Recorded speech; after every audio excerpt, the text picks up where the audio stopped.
আসসালামু আলাইকুম প্রিয় ভাই ও বন্ধুরা, কেমন আছেন? আশা করি সবাই ভালো আছেন।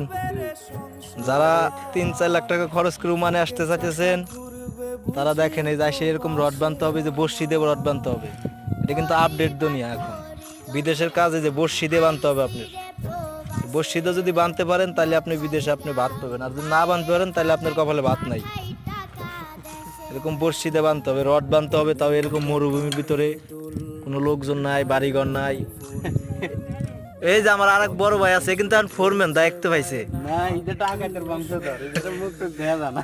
না না, এখন ফোরম্যান আমাদের সাইডের, আমাদের বড় ভাই, বাগেরহাটের লোক, বাঘের সাথে যুদ্ধ করে ওমানে আসছে।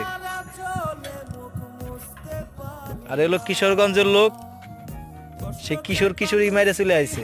আর মামু হলো, না মামুর কথা করলে আবার সকলে রাখবে না, এলো নোয়াখালী, নোয়াখালীর লোক না মামু?